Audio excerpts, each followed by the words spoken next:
Okay. Well, I'm sitting here with my friend Jess, and I immediately want to dive in. Jess, would you mind introducing yourself? Hi, Sam. Well, you know what? That is actually like quite a big thing. Introducing myself, right? Yeah. I just said to you that I'm in a bit of an identity portal of like, who am I? Where have I been? What am I becoming? And how do I want to introduce myself? Well, interesting.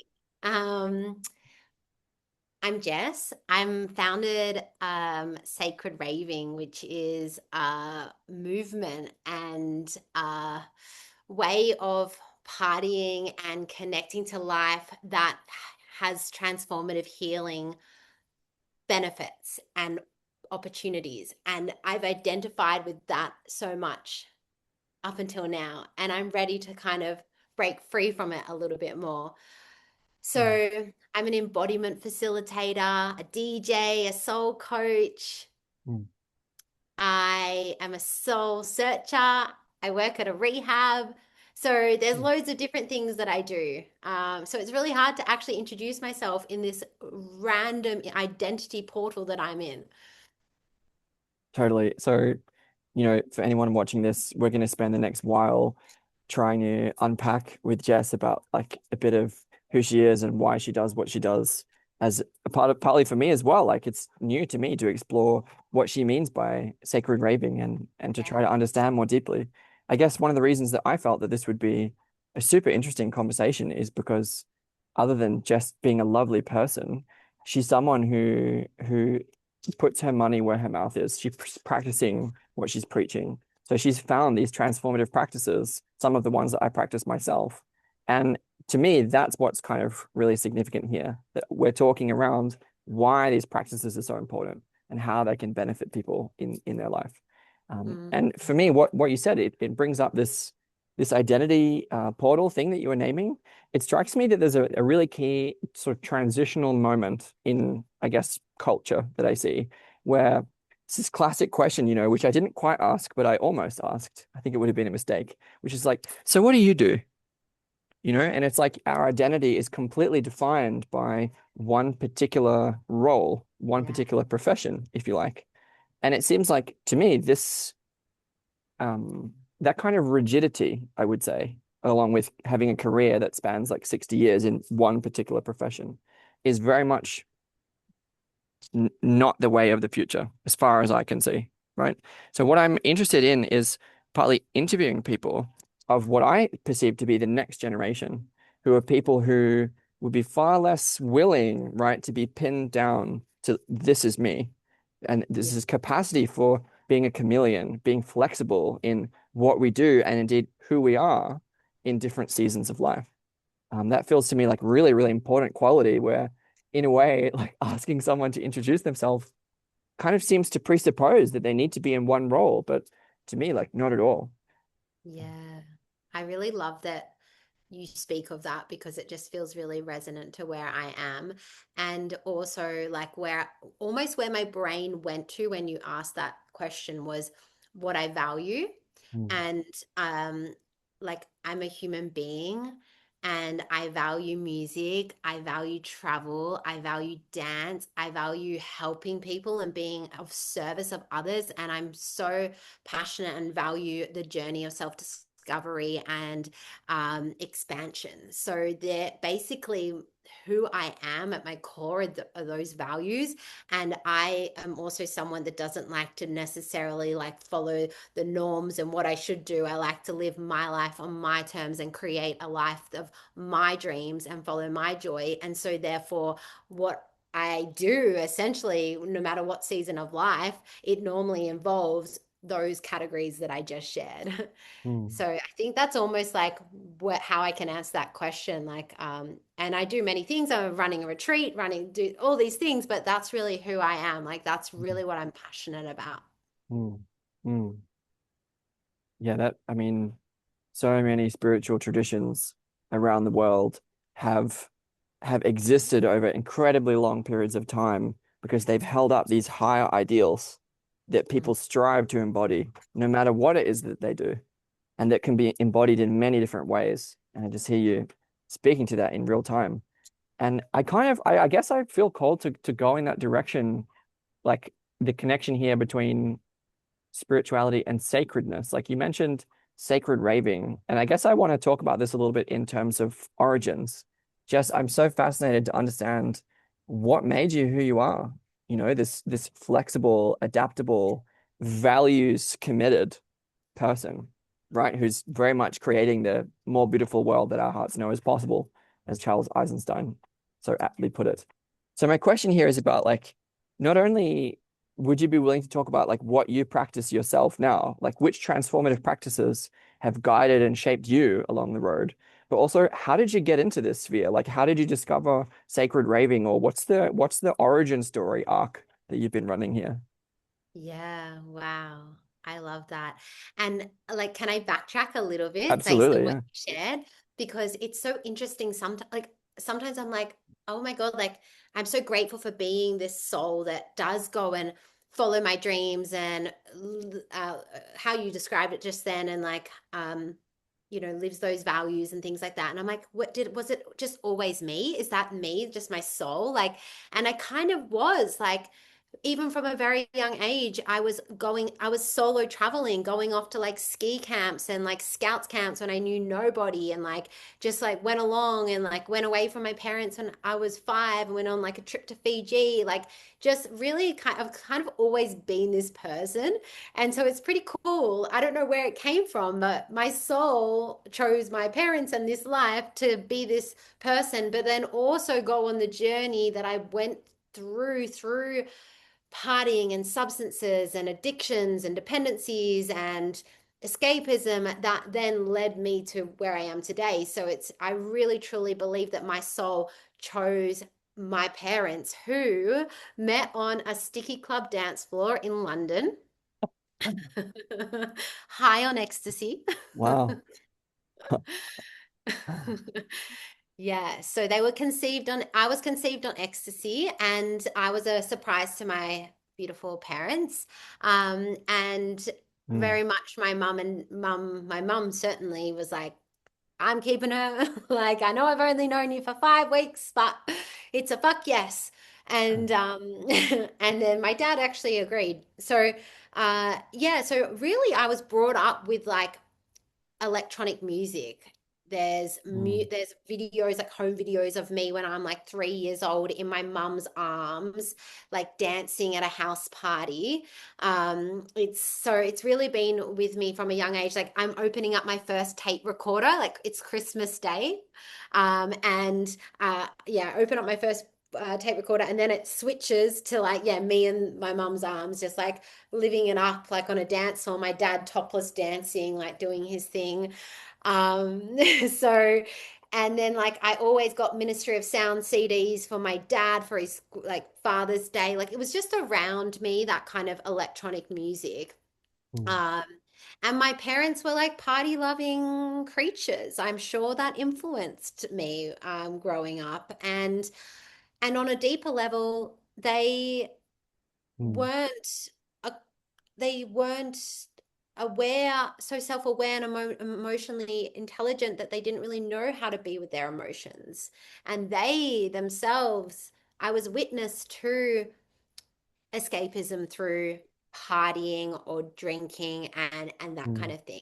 And I was never taught how to be with my emotions. mm, And I remember like going into partying, like I think I was drinking from about like 14 and accidentally getting too drunk, and then that happened a lot. And I was just a terrible drunk, and I was like drinking. It was just like I was binge drinking when I was younger. mm, And I then realized, oh my God, I'm like my mom. How can I mean, like, I really hope she doesn't listen to it, but I'm just going to share it because this feels like, I just want to be real. And I'm like, fuck me. Like, oh my God, here I am not liking it when my mum drinks. And then when I'm drunk, I feel like I'm a little mum when she's drunk. And I'm like, no, this is not okay. I cannot be this. And so I basically, quite not overnight, but just stopped drinking in that way. But I also found drugs. in South America. I was like, oh my God, drugs are amazing. I'm more of me. I like I don't, I don't forget my night. I don't do silly things. I'm just like my best self. I don't eat for 2 days. Yay, as like a little, traumatized girl that wants a skinny body and like and thinks eating isn't good for us. And so that led me down that path and led me to the clubs and the dance floors. But really, at the core of it was my love of music and dance. Mm, And so always have loved music. I always have loved dance. But I just developed some unhealthy coping mechanisms for not knowing how to deal with my emotions and having low self-worth and low self-esteem. mm, Um, but I've always been this massive lover of music and dance. So while I was on this journey of like learning how to like learning how to break free of dependencies from substances because I'm very self-aware and I really love to grow. Growth is a massive value of mine. So I mm, was like, I'm not feeling like this is like the best thing for me. I'm not liking this, like the little intuition coming through, like you've got to change your ways, da da da da. But then equally, I found myself on a dance floor. I learned how to express myself. I connected to my bodies. I connected to my emotions through the dance floor. Equally, I was escaping, but it's through music and dance that I really connected to deeper emotions. So there was mm, this polarity of partying and healing and sacredness and the dance floor. You'd see me like in prayer to the music, like it just evoked so much energy in me. And then I basically went and I stopped doing all of the naughty things. Well, we'll say naughty, but I haven't touched any powders or pills or anything like that for like 4.5 years. But my love of music and dance is the same, if not more. And I've just seen how potent it is and how much it is actually healing. Like the dance floors are transformative experiences. And so that's mm, where the sacred raving came in because it is very special to many of us. It's how we integrate, it's how we express, it's how we connect. But then you have to be radically honest with yourself and take radical responsibility around your relationship to substances because ultimately if you are abusing them there's pain inside of you that you haven't yet learnt to love, and so there provides a mm. beautiful opportunity to heal and learn to love yourself. Wow. Well, Jess, that was an incredibly comprehensive answer, and I just want to thank you for the depth of insight into your whole life. I was really struck by several things. Firstly, I mean, the main thing would be this insight that you actually conceived when your parents were on ecstasy. And I'm just, as someone who knows you, right, I've known you as a very warm-hearted, generous, kind, and loving person, someone with a lot of enthusiasm, right? And I'm thinking now, it's like, oh, there's a deep realization for me here of like, ah, it really fits with your character. And it's funny how things work out like that. It's like, it seems like you are doing work in terms of sacred raving and the retreats that you're running and all that is incredibly aligned with who you are at a soul level, to talk about it like that. And so I just want to thank you, like, thank you for getting to the point of being so aligned with the deeper levels of who you are and being willing to express and share that. I think that in itself is incredibly expansive. And like for me, witnessing you do that is itself very liberating. And yeah, just having a deep insight into who you are itself can have a really, really transformative effect on me, for one.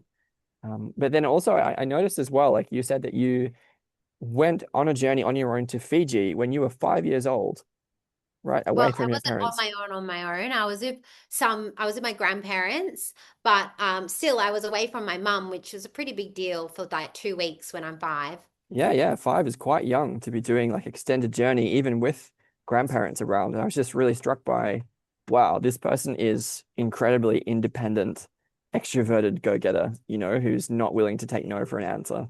And yeah, very rare, I would say. And again, very indicative of who you really are at a deep characterological level. Um, there were many other things that struck me. One of the main ones would be like the dance floor is a transformative experience.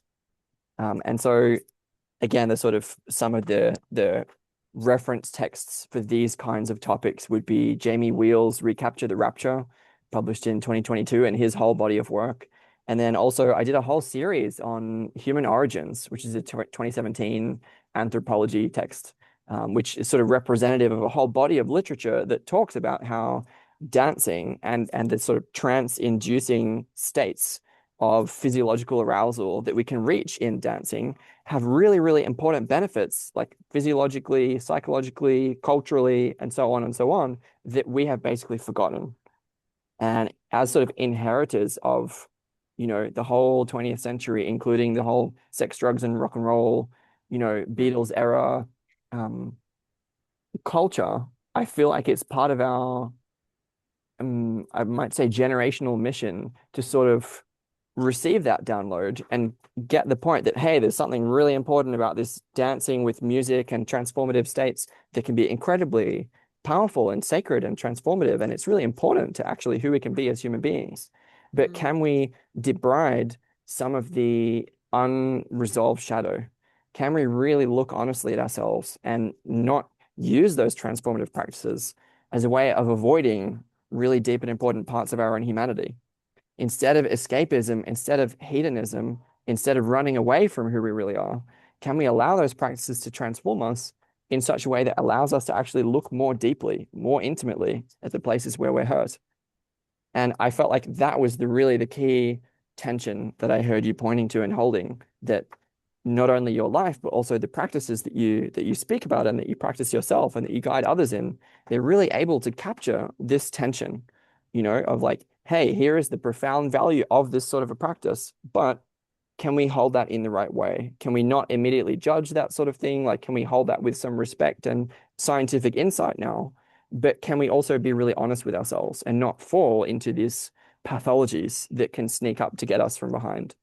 Um, so does that resonate with you as a fair summary of what you were trying to share? that resonates a lot, and I love, like, because there's so much evidence, right, around Mm, these practices, and I love these books. I'm like gonna, like, you have to send them to me later, and mm, I'll dive deeper, because one thing that I'm like, not, I used to study science and stuff at school, which is funny, but I'm not such a researcher, but I guess I just feel things. That's mm, like my lived experience.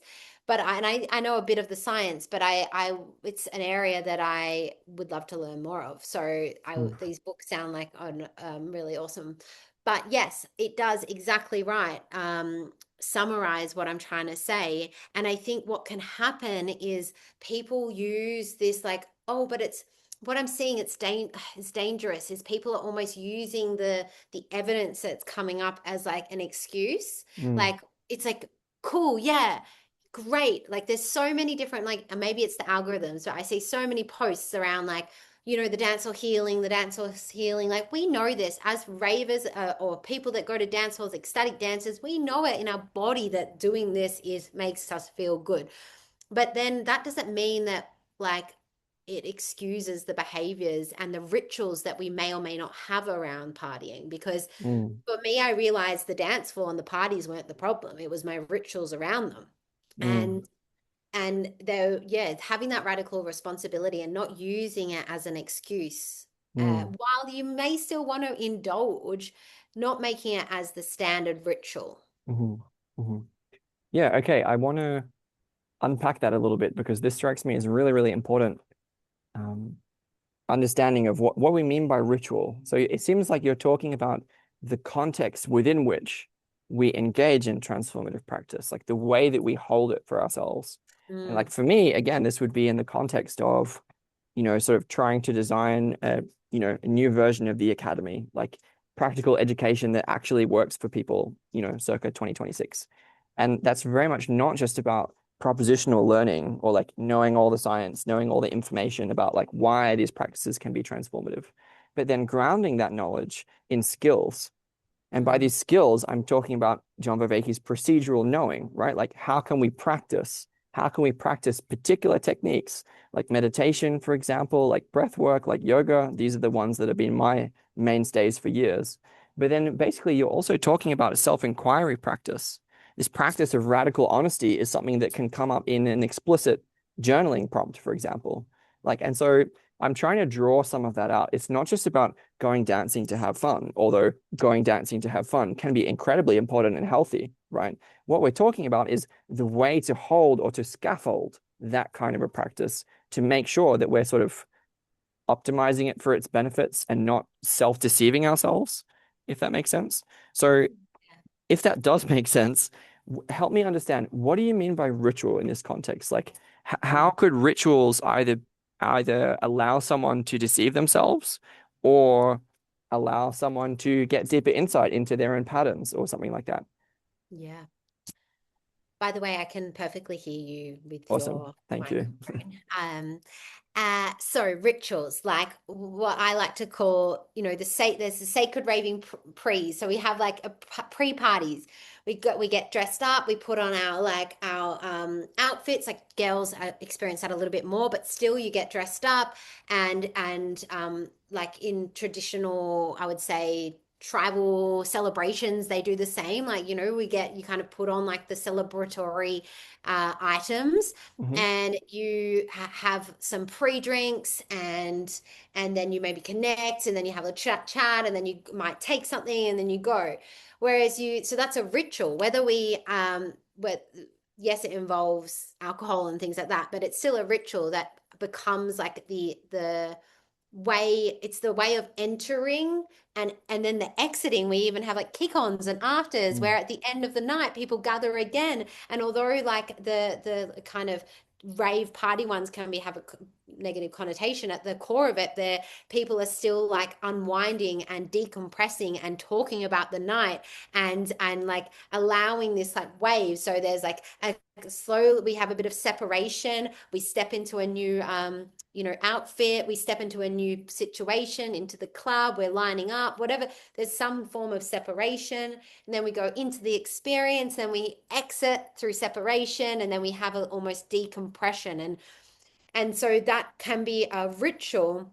But then a sacred raving pre's and a sacred raving afters would include an intention setting, a moment of connecting to your breath and your heart. What do you want to feel? How are you tonight? Are you energized? Are you tired? Like, what's going on tomorrow? Like, how do you want to feel tomorrow? And like actually using this opportunity to connect to yourself. So Mm. that's and then again for the afters, it's like reflecting, like maybe have a kick-ons, but whether there's substances or not, like after an ecstatic dance, let's get together, let's talk about what came up. Oh, I was actually feeling like really insecure at one point, like I was just worried about what other people were thinking, and then, oh, does that come up in other areas of my life? So having some form of reflection afterwards to integrate the learnings from the dance or into everyday life. And a ritual could be like having a nice warm bath after a dance hall Mm. session, could be going out for a shared meal after. So that's what I mean by ritual, is that there's certain things that we can do before and after and during, but before and Mm. after I feel is key to making it like sacred. Hmm. um, but Hmm. we're still got rituals even when we're maybe not doing it in a very conscious way. Mm. Mm. Wow, Jess, this is incredibly rich, and I feel really excited to try and draw out so many of the threads here. So the reference text for this kind of material for me would be Mircea Eliade, The Sacred and the Profane. So essentially, the sort of argument that I'm making is that in many different branches of the human family, right, if not all of them, this kind of a transformative context has been really, really core to maintaining human culture over incredibly long periods of time. So what I'm Mm, tying together is the concept of sustainable culture, like in terms of community coherence or tribal bonding, this kind of thing. Like, what does it require to actually maintain human culture? And the transformative practice of basically getting together and dancing and singing and moving a whole lot, right? Roughly speaking. And like traditionally, we can see how anthropologically, like that kind of a time is, if I'm not mistaken, it's what the Indigenous Australians might refer to as dream time. It's something like that. It's stepping into a different relationship with time. So it has, rather than the sort of linear sequence of events that structures our day-to-day life normally, it's something more vertical. It's about connecting with the timeless or the eternal, right? And Mm, that kind of a container allows people to ritually transform their identities. So by adopting uh, a new sense of who they are, by taking on different clothing, right? By getting together in a different way that they normally do, by creating a ceremony out of it, by setting the set and the setting up in the right way, right? By getting their mindset in the right place and being in the right place for that kind of a context. What they're doing is allowing that space of transformation to be sacred. Like they're structuring their the whole practice in terms of how it ramps on and how it ramps off afterwards, so that that central time can be both transformative and healthy. And I think that like that comports perfectly with a whole bunch of anthropology and then like physiological and psychological research on like why and how that can be so healthy. And then we're talking about essentially healthy drug culture and cultural development as well as soul work in the context of, hey, let's practice these transformative practices, but let's be mm. awesome at the same time. Let's not use it as an excuse, right? Let's not use it as a way to avoid our real problems in life. Let's really carefully like scaffold and teach this kind of a way of practicing that can really benefit everyone, not just the people who are more far out, so to speak. Um, Yeah. I'm trying to think of then which question I'd like to ask. I feel like the central point that I heard you touch on, and I do want to get to this like question of what sacredness is, and I felt like you did answer that very comprehensively, actually. But you talked about connection, right? You talked Mm, about how when we're not really wanting to look at the pain within us, right, which is essentially a kind of shadow work or self-inquiry, inner work, then it's basically like we're running away from that. And that tends to lead us to be towards being fake, like that we're trying to escape or that we're trying to avoid, or we come across to other people at that level, which is more shallow, right? Whereas if we're really in touch with the truth, with a reality, with an authentic reality of what's actually going on inside us, what actually the situation is, then making that available, that is what opens up spaces of real transformation. Whereas if we're running away from the depths of who we are, then those depths are not available to be transmuted and transformed. yeah. Um, so what It's I'm just not hearing is, authentic. Sorry, I was no, just no, going to say it's yeah, just not authentic, is it? no, When we do that alternative, it's just not in alignment, and therefore no wonder our lives may feel a little bit unfulfilled or a little bit disconnected because we're not actually being authentic. We're just taking something to make us feel that, like if someone's sorry to interrupt you, no, it just please. kind of came through, but like if someone only lives for the weekend, to live for the 12 maybe or 8 or 6 or 24 hours that they go and party, and during the week they're just like getting through it to like get to the party, and during that time that they're feeling so free and expressing themselves and connecting and all of these things, like, oh my God, yeah, they love themselves so much. They're high on something outside of themselves and it's a substance that got them there. That's not authentic joy. That's not authentic confidence. That will only just leave you more depleted and more unfulfilled and lacking in life. And that's where there's such a disconnect. And I feel like that the living for the weekends is actually really sad. And um yeah, authenticity might also be like sometimes going out and not being in this ecstatic state and being okay with that, or maybe going home early, or like not going to the party, and so many different things. But yeah, just authenticity came through when you were sharing. So yeah. Yeah, yeah. Well, I'm hoping that people can see from here why I was so excited to talk to Jess about these topics. Like, a fantastic way of demonstrating what you're saying as you're saying it. What you're doing, Jess, is you're literally embodying authenticity in real time, right? Because like to me, this is so inspiring. It's like you're taking the practices that for recent Western culture have been can be really dangerous and really damaging for people if they are in fact avoiding, right? If they are in fact running away from themselves, and that's why these practices can get such a bad rap. But if we can approach this sort of practice with like truth, hey, this is important to us, and we have no shortage of scientific reasons why this is important to us, not just at a values level, but in terms of how it makes us feel as human beings.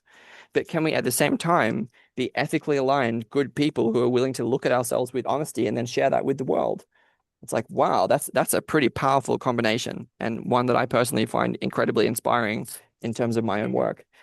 I really want to address this with you. This like, and again, there's some sort of references along the way. I really invite anyone to go take a look at John Vervaeke's work on ritual, the cognitive science of ritual. Just in the background here, I'm not pulling these topics out of nowhere. Like, especially if you combine Jamie Wheal's Recapture the Rapture with John Vervaeke's work on participatory knowing, perspectival and participatory knowing.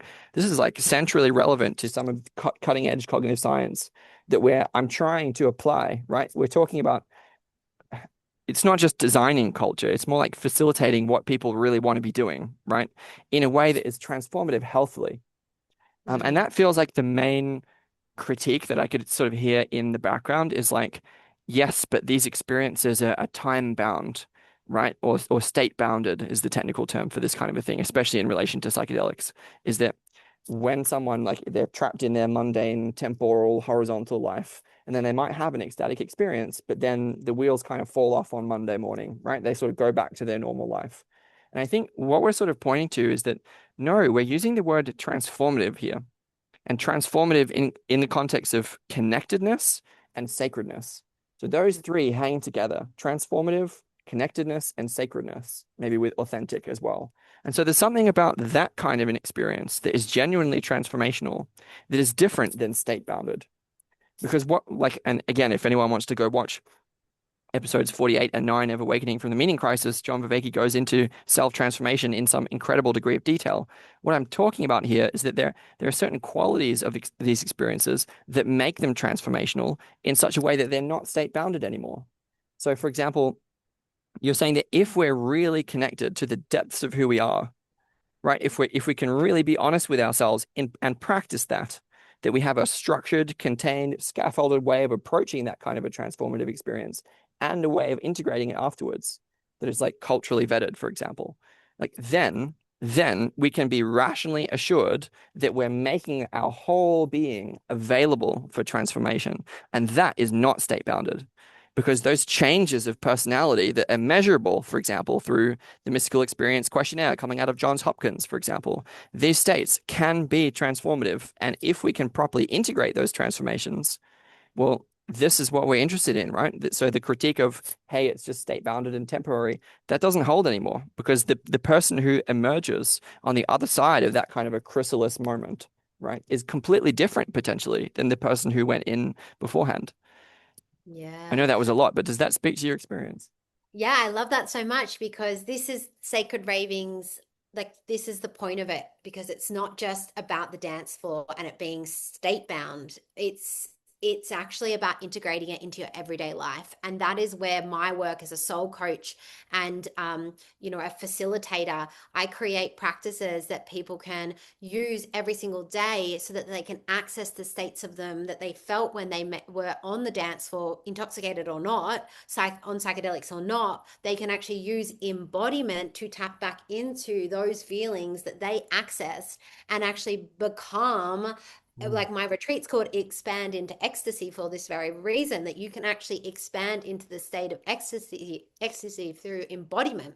mm, So I feel like that's a key to this mm, work. It's like, firstly, there's the transformative power of the dance floor. It's like there's the way we move. I like to say the way we party is the way we do life.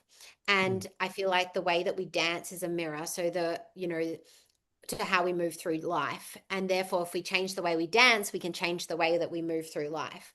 And if we change the way we party, for example, if we're able to actually honor our no and not lean into FOMO and set boundaries and self care, some of the hardest places to set a boundary is on a dance floor at a party when there's just so much fun on the other side and so much FOMO. If we can say no and put in a mm, boundary, then imagine how we can actually say no to things that don't serve us off the dance floor.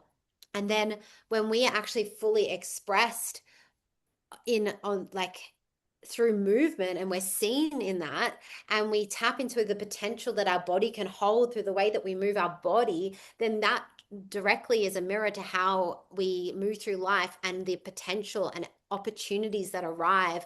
And maybe there's science to that, maybe, but that's just what I know that is at least true for me and what I see in my clients is that the more we can express ourselves through movement, the more our possibilities in life open. Mm, And it's why that you know, I am a firm believer, and you talked about my practices, is like not just dancing on the weekends, like dancing every single day, because mm, manifestation and all of these, like, there's so much science around Joe Dispenza and manifestation work and all of that, and the spectrum of emotions, all of it needs an elevated emotion to manifest your future reality and desired reality. So therefore, we're mm, not just using the dance for these healing and transformative things we've already spoken about. We can actually use it, dance and music, as a tool to manifest, mm, and call in the things that we desire by actually elevating our state, our frequency,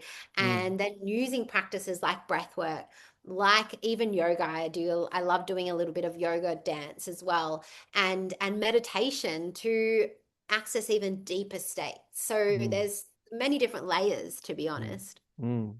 Yeah, wow. Just there's so many different directions that I want to go here. I feel like part of what I heard you tie together there was like states of transformation is inherently connected with embodiment, right? Which I could talk about in terms of, yeah, like the four E's of third generation cognitive science. Our cognition is deeply embedded, enacted, extended, as well as embodied. So like basically by embodying the transformative practice that you're talking about, where again, I would sort of put that by drawing these states of transformation down into embodiment, we're basically making our whole being available for that kind of an experience because it's getting to the guts of our cognition. It's not just changing like what we believe or who we consider ourselves to be in terms of the label that we put on top of our head, although it can change that too. It's changing literally how we move in the world in a way that like it speaks really deeply to what Vervaeke calls relevance realization, right? It's a way to actually, let's say, like this is shorthand, but it's a way of being conscious in a completely different way in the world. It's a different way of being in the world that we can access afterwards, after that kind of an Mm, experience.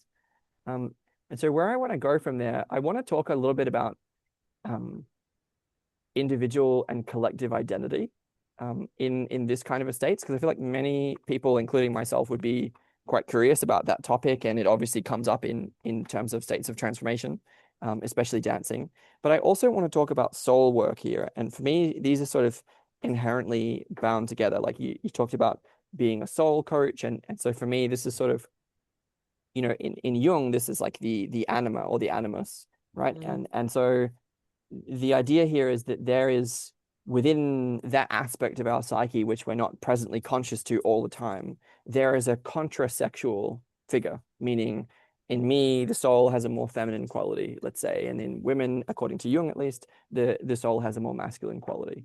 And what I'm sort of noticing here is like in terms of Henry Corbin, the soul would be a kind of imaginal presence. So this is basically what I'm talking about here is practicing in such a way to relate with the soul that one can be in dialogue with one's own soul, but then also practice taking up the perspective of that soul, right? It's mm, not just being in dialogue with a figure sort of out there in terms of active imagination or something like that.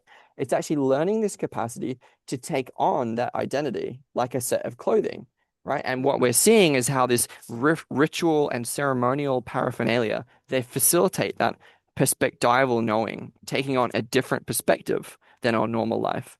And specifically, like what that argument from that Human Origins book that I read and delved into quite deeply taught me was that those ritual spaces of transformation they can allow us to take on kind of the opposite kind of identity. So, for example, many people experience wanting to be like an animal in that kind of a space. So, rather than being human, they're more like an animal.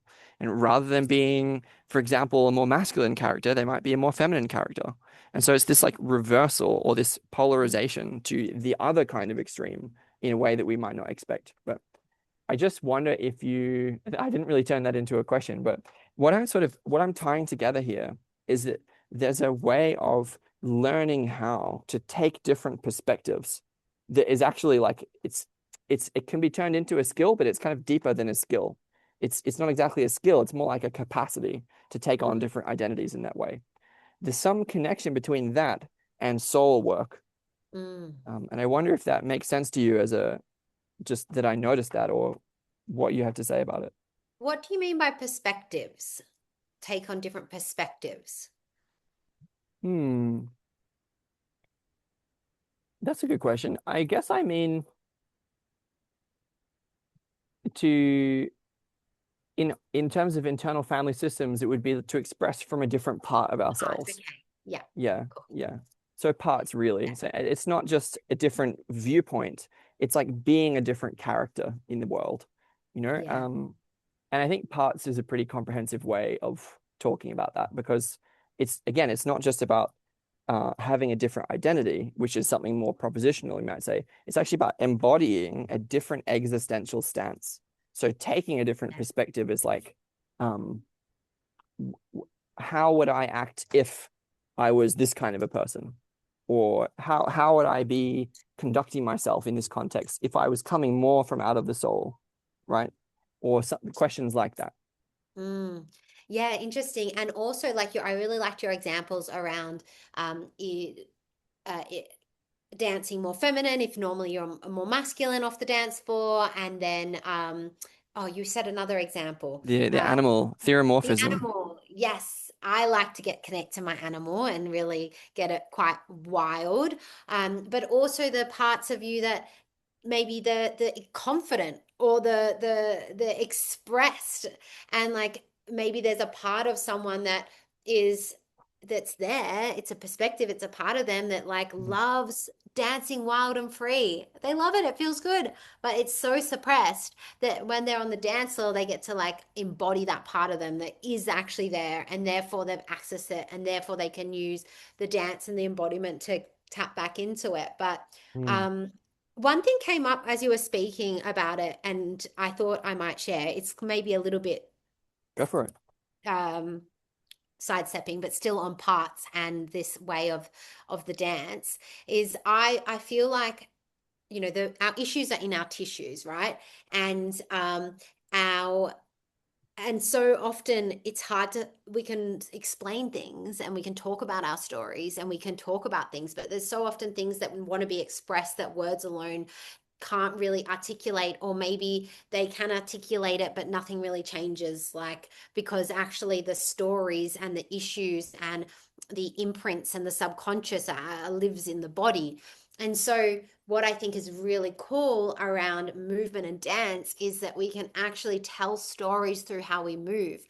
We can actually there's a potential there to like actually dance our pain, dance our traumas, dance the parts of ourselves, good or bad, that we want to connect to, that we want more of in our life, that we want to understand, express. So we might have an inner critic, an inner perfectionist, and we're trying to integrate that into our life. And we know that shaming it and pushing it away and that doesn't work because it will keep on fighting and come out. So like, okay, perfectionist part of me, like, how do you want to be expressed? How do you want to move? Like, what do you want to be said? Like, let's bring you some love and give you. And as a soul coach, I do a lot of this through soul journeys, and not hypnosis, but like connecting into the soul and accessing these parts. But then my own unique method in addition to soul coaching is that to then dance these parts of us and allow it to be Mm. alchemized through bringing it into awareness. And especially in my rooms that I facilitate, then being seen in that. So maybe at home I get to Mm. dance my inner perfectionist, and that's great. But then actually being witnessed in a held container as Mhm. well, it's shame is melts away when we're really Mm. seen and when we bring it out. So I feel like there is a massive connection to parts and soul and dance. And then I'm curious Mm. how then that and what your thoughts are on it as well is then in a collective sense on Mm. like a club experience or an ecstatic dance. I mean, we could work on this on an individual level. I could have the intention of like, today I want to like, really connect to this part of myself or this perspective, or I really want to embody my warrior. I want to use this ecstatic dance to connect to my divine masculine and embody my warrior. And I could do that through intention. But I'm wondering how it comes up in less intentional, aware ways. And if you have any thoughts on that, because it's an interesting topic. Yeah, wow. Well, this opens up so many different directions again that I'm carefully sorting through all the different options of where I want to take this conversation. That's just it's really interesting kind of conversation, and I feel like there's a lot of material here that could be like several hours of coming back to these kind of conversations, and I'd maybe like to do that. Like, there's a lot here for us to unpack. I feel like um, what was so important about what you were just sharing is like we were talking some about how movement in the body can be healing. Like we talked about words like liberation or expansion, right? It's or you could say self-expression. It's and that in itself can be sort of inherently healing. Like and Mhm. think about how Jungian that is. It's so Jungian that by bringing these parts of us out of the unconscious and bringing them into the light, and by expressing them, by embodying them, and having them be witnessed, seeing ourselves in those parts that we don't have to be ashamed of them anymore, that they don't have to be repressed and unconscious. And so then they won't hurt us so much by coming out unconsciously in our behavior. By Mm. bringing those parts out into the light, we can actually disidentify from them. And so this is so central to Vervaeke's perspectival knowing, right? It's knowing by taking different perspectives. What I mean by this is that there are certain skills, the skill of being in a different part, right? Allowing ourselves to express from a different part of ourselves Yeah. that many people don't allow themselves to do, right? We're so inhibited and constrained. And that's not just in terms of our body, it's in terms of our sense of who we are. And so that the idea of expansion into self-expression, deeper authenticity, being more real is about embodying ourselves more fully, more wholly, or with more totality, allowing our totality to express itself through the embodiment of these different parts, which ironically, it's not just that those are expressed in the body, it's that by embodying them, our whole being is able to come more into the light of consciousness, which is like that's essentially the sine qua non of transformation. That's what transformation is. But then at the same time, it's also about I said that by expressing from those parts, by bringing them out into the open, that we can disidentify from them. And so Yeah. this is not about taking up a perspective. It's about then taking that perspective off again at the same time. It's kind of like how what do I mean by this? It's kind of like that by exploring these different aspects of identity, it's not that we become fully identified with the new part that we found or whatever.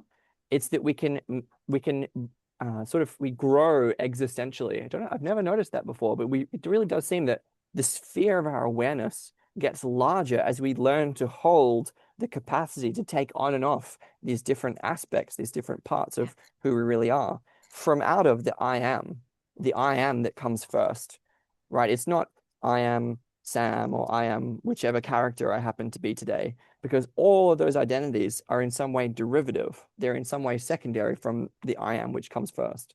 Um, Mm. but I think there's then this cycling, again, opponent processing or breathing relationship between stepping into a specific identity and then stepping back out of it again into the I am. And then practicing that is Yes. transformational. Um, Right. And also yeah. because it's it can be so easily we can so easily get swept up in unconscious behaviors that are not really in align with who we want to be, or Mm, are from outdated, operating systems of the past, and therefore being having that skill of actually recognizing, oh, this is the part of me. Yes, it can be in a positive way, like the part of me that is confident, or the part of me that is expressive. But so often we can get swept up in the more troubling parts of ourselves. So what you're talking about, this like putting on and putting off perspective, will build a skill of awareness that we're able to notice when Sonia, who you're going to speak with and who's actually the co-host of my retreat, she's going to be running a workshop on parts and like who's driving the bus. So mm, it's like, who is in the driving seat right now, and is this a part, do I want this part of me in the driving seat, or can I actually take it off again? And mm, I feel like being able to build that skill through this practice actually makes, mm, it allows for more authentic living and mm, yeah, healing. mm. Yeah, and I feel like I do want to get to that question of the relations between individual and collective here. And I'm gonna try and do it carefully. I guess like I could hear someone in the background sort of saying, okay, that's all very well, but like why? Why is this important? And that does strike me as like an important question to answer. It's kind of like to people that have had this kind of an experience, it's maybe self-evident. It's the kind of thing where you could say, well, why is sexuality important? Mm. Well, it's just kind of it's a big part of life, and it's like you can not engage with it at all, but it kind of seems like a shame on balance, at least from my point of view. And it's the same kind of thing. It's kind of like the context of a sacred rave involving transformative practice with dancing and singing and identity transformation and all the rest of it. This has been like a core part of what it means to be a human being for as long and longer than there have been humans, right? And Yeah. so by missing that, we're actually cut off. We're deeply disconnected from a really core and essential part of who we are. And so by asking, by even asking the question, why is that important? Feels kind of like a mistake. It's like it's so self-evidently important to me that like but maybe we've demonstrated its importance enough from this point. Um Well, I'll share something that the and my facts here are not great, but there is a tribe in Africa. I don't remember the tribe name. And when they go to the doctor or the tribal doctor, and they're sick or something's unwell, they're unwell in some way, the first questions they ask, when's the last time you've sung? When's the last time you've danced? When's the last time you've like prayed or something like that? Maybe not pray, but there's definitely sing and dance in there. And it's like, uh, you know, this is how, what is the point of living if we don't have joy and love and connection and expression? Like, yeah, I just feel like it is, and not everyone is a music and dance lover, and not everyone likes electronic music, but I think most people like music, whether it be country music or rap or whatever it is. A lot of people do connect with music or movement and dance as mm, something that brings them joy in their life, whether it's mm, the radio music and they're singing along. And I would be curious, like, if there probably are definitely people that don't really like music and dance, but to me mm. that makes life joyful, like, so it's incredibly important to me. But yeah, I would be love to hear from someone that says, Yeah, you know, nah, I could just skip on music and dance for my life. And I think there's also a lot of people who don't know that they love music and dance, well, that's which a is great totally point. me as well, right? Like I still like I go to ecstatic dances and all, but I'm still quite inhibited in the way that I move, and I feel like I could learn a lot. This is part of the reason I'm genuinely curious about what you do, because I know that I could learn so much, even though I'm kind of already got a foot in this world, if you know what I Mm, mean. Um, yeah, yeah, I do want to go toward um individual and collective identity here because there's sort of this stuff here about how this kind of a practice, it's not just connecting to music and dance, it's connecting to who we really are, like connecting to ourselves at a really deep level, connecting to each other, bonding to the other in a really deep way, immersion in nature, like being bound to the world in a much more deep way than we normally feel. And then yeah, also connection with something beyond ourselves, something higher than ourselves, which some people call God or pick your label to describe that kind of thing. But again, this ties back to the theme of deep connectedness. It's not just about having a fun experience for the sake of having a fun experience, although that can also be really valuable. It's about it's actually what I'm saying is that it's actually changing our way of being in the world because it's a transformative practice. What we mean by that is that the person who emerges on the other side of that practice exists in the world in a different way. They're actually living in a different way. They experience life differently than we normally do, right? And how could that look like? Well, there's a quality of being more deeply bound, being more deeply connected to everything around us, including, like I said, self, other, nature, and something greater than us. And I feel like a lot of those skills are also transferable. So, for example, um, coming out of Johns Hopkins, single doses of psilocybin, for example, create measurable changes in people's openness to experience. This is like the personality trait openness. And so that would capture some of this, that is like a measurable change in someone's personality from a similar, although not exactly the same kind of practice. But I'm talking about measurable changes in people's personality that are transferable between different situations. And that's what we really mean also by transformative. It's not just in a particular situation, it's that some quality of this kind of an experience shows up in all the different situations in our life. So, for example, someone that's been through this kind of an experience, well, they're going to be more open to hearing different points of view in general.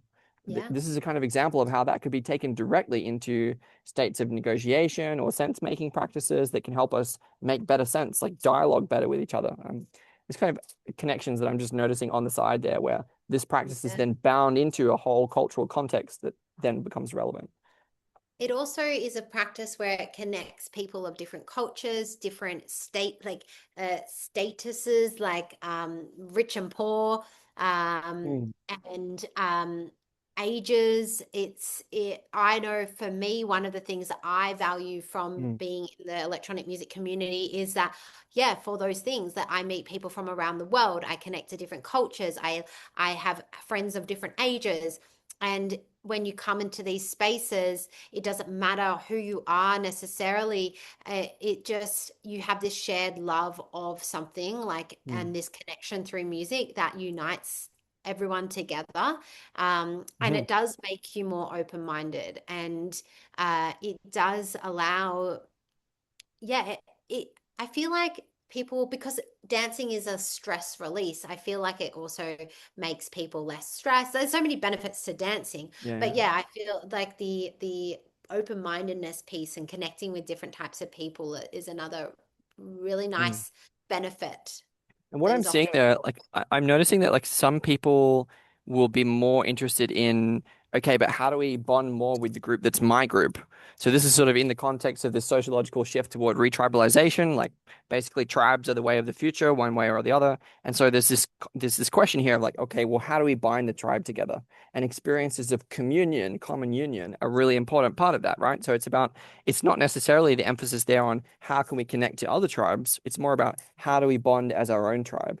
And really, I would talk about this in terms of, um, I think nervous system encoding would be the way to talk about that. And again, there's a bunch of science on this, some of it in that same source text that I referenced, 2017 anthology Human Origins, about how singing and dancing in this way entrains the nervous system, because we get into the same rhythm, we get into the same synchrony with each other. And so there's a kind of like bonding as a group at a nervous system level that is happening in that kind of a state.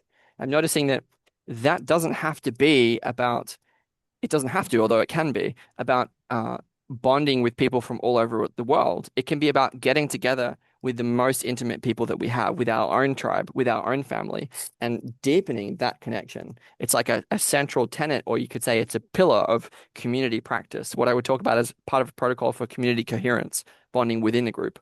But then what I also heard you saying is that, hey, well, we actually need a protocol for preventing tribal warfare.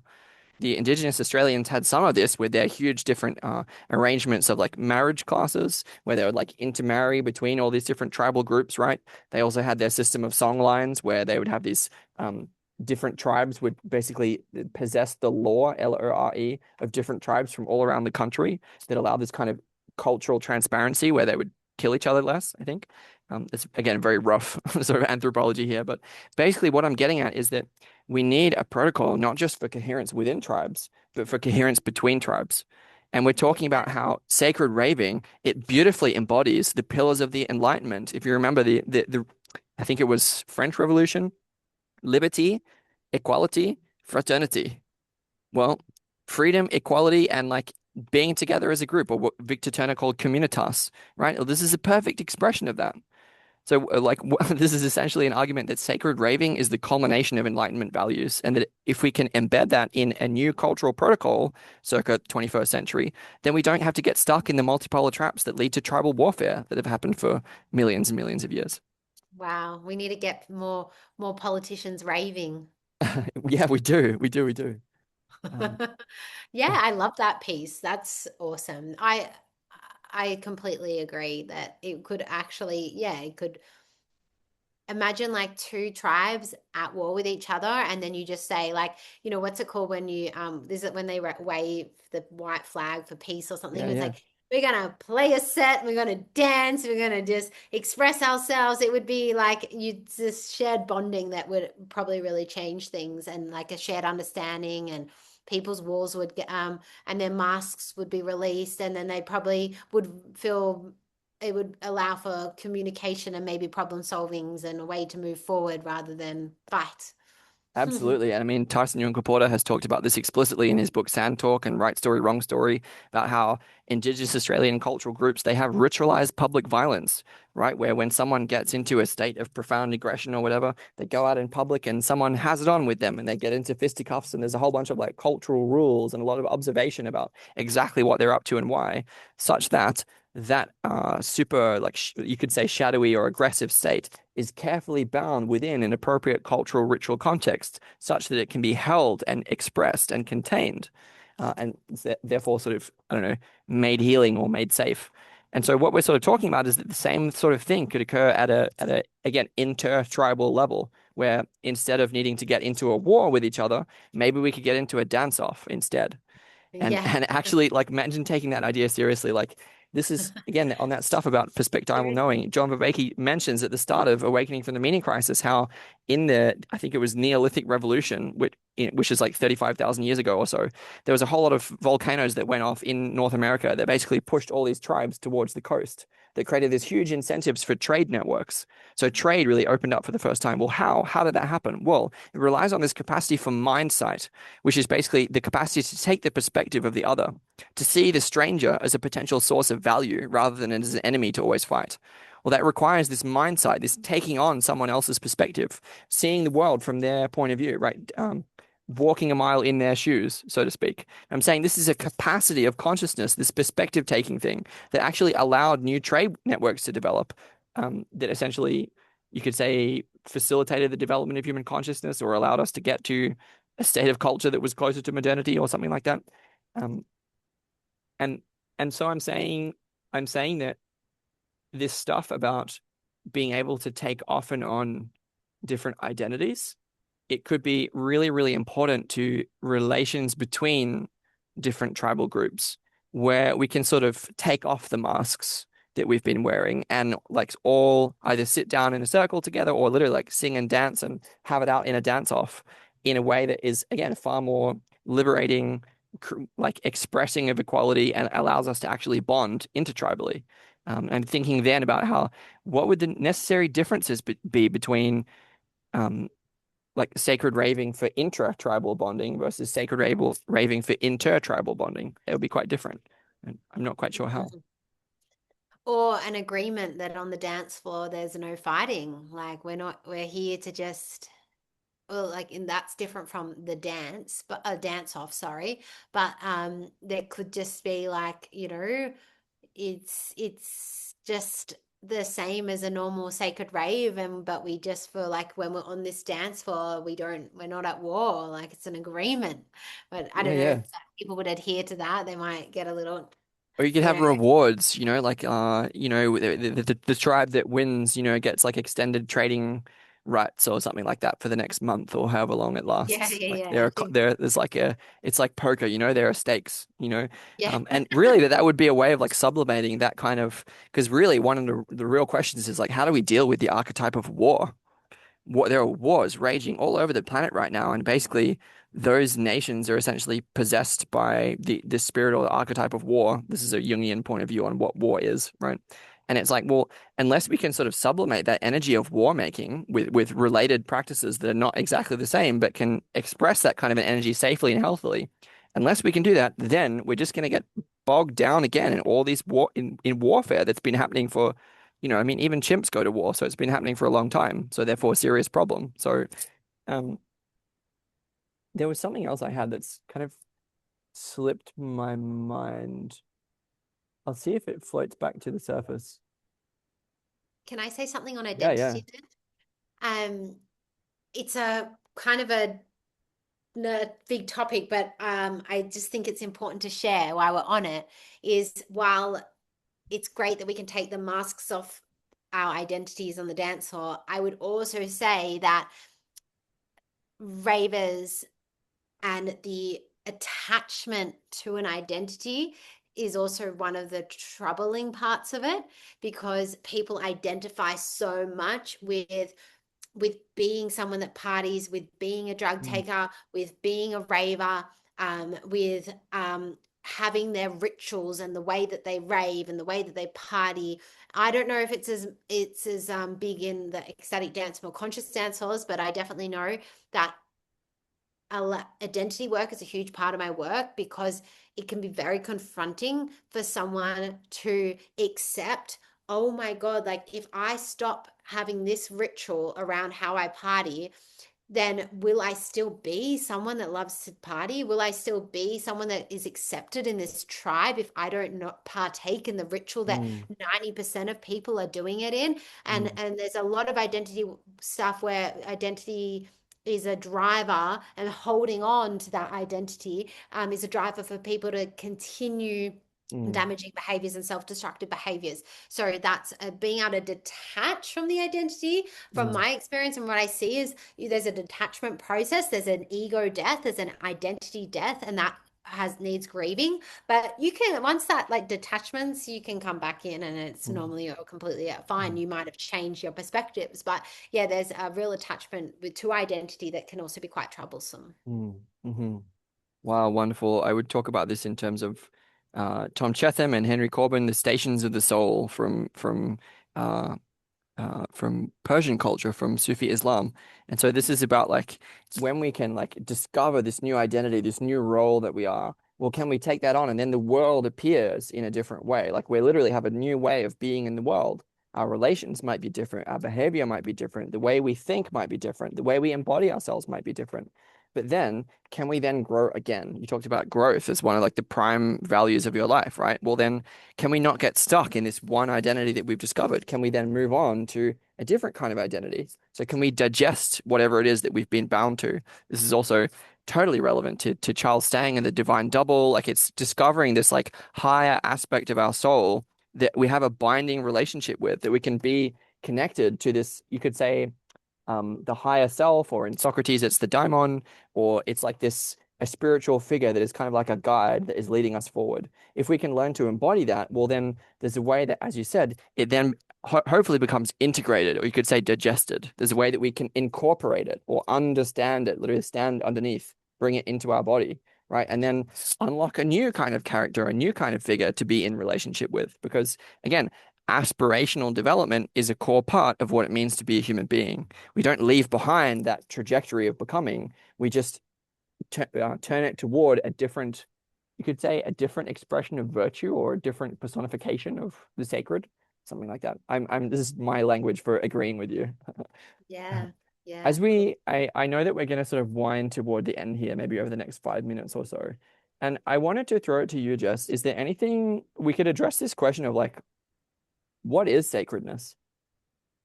Like, and I invite you to share anything you like on that topic. I'm sort of trying to get toward like, both what is sacredness, but also why are you doing this? Like, why is this important to you? Yeah. Well, sacredness, I feel like for me is just something that's really special and dear to in my life, like, and in the life that I treat it with sacredness. Like it to me, it's like it helps me connect to an unseen world and my soul and spirit, and it's just with utmost, it just has a lot of, it's just very Mm, special to me. It's not some deep answer around like what sacredness is for me in this context of raving. It's just something that's really special and helps me connect deeper to myself, my community, and the unseen world.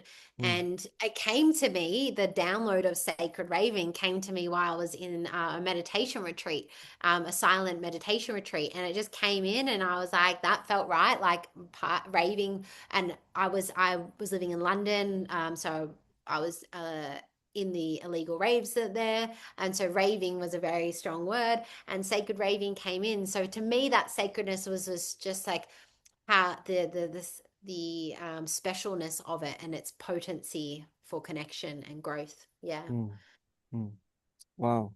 Well, I couldn't agree more. I mean, the same for me, sacredness is not really. something that can be defined like logically, if that makes sense. It's Mm. more like it's not just a state of being either, although it is a kind of there is a feeling or there is a phenomenology to sacredness, but it's also it's like a part of ourself from which we can connect to that which is ultimate, like the whole the you could say the essence of life or what we're doing here. And it's about, I don't know, to me it's about like taking in all of that at once and really just being with the whole of life or experience, consciousness. And there's a way of sort of grokking that all at once, or a way of holding it that there's a sense of profundity which is also lighthearted, that I feel like that's to me like this intersection of sacredness. It's like it's in a way is really deeply serious, but it's not so serious that it can't take itself playfully. Yeah. It doesn't have to be super serious, I don't feel. It's a feeling. It's a feeling towards something. People can look at a cup of cacao and say it's sacred. They can look at so many different people go to church and it's sacred. Like it's a feeling and a resonance and a frequency, I would say, towards something. Mm. Is what sacred is to me. You asked me why I do what I do. Is that what you asked Yeah, me? yeah. Jeez, I feel like it's like almost like, is it written in the stars? Like, I feel like for me, I don't have any other option other than to live this life based on where my soul is guiding me to take it. And my soul has led me to do what I do. So it's like, why? This is what I want to do. This is what it causes me inspiration. This is what I'm inspired to do. I'm a wounded healer. So I based on like my astrology and like human design, I learn from experience and I share with the world. And as we've talked about, what I do is very aligned with my values and like what brings me joy. So it's just like there's no other choice. Like there's been moments where I've really like gone questioned like, do I want to keep doing this? Or like maybe I should just get a real job and like look up on Seek and all these things. And I'm just like, no, like there's no other choice. And my work is evolving and who I am is evolving, my identity is evolving, but I cannot do anything other than do this work that is like following my soul and creating these spaces. And who knows, it will ebb and flow, but I can't imagine ever doing like something like different. I literally couldn't imagine a better answer. It feels like that's just the perfect expression of who you are, like you found work that is perfectly aligned with who you are as a person and what your soul is craving, and like what more could someone want? So I just want to thank you. I mean, this has been such a rich conversation and touches on so many different threads that are important to me. Um, yeah, I want to appreciate you as someone who is really able to like reliably tap in to a level of like realness or truth, authenticity within yourself, and then share that with the world, which is like Mm. just an incredibly courageous and inspiring way of being. So, Jess, thank you for being who you are. Is there anything that you want to leave with the conversation today? Thank you so much, Sam. This has been lovely, and I love hearing all of the like the research and science and like the evidence in like texts and philosophers around the work I've channeled, and I'm so curious by all of it. So thank you for like having this conversation with me and like teaching me things, and I'm so excited to like learn more about these texts that back what I do, which is really cool. And yeah, I would just say I don't really have anything necessarily to leave anyone with, but just dance, move your body, and if you're curious around sacred raving, even if you've never even went to a rave or a party or anything like that, that's not the point. The point is music and dance to heal us and allow us to tap into our fullest potential and our fullest expression, because I believe that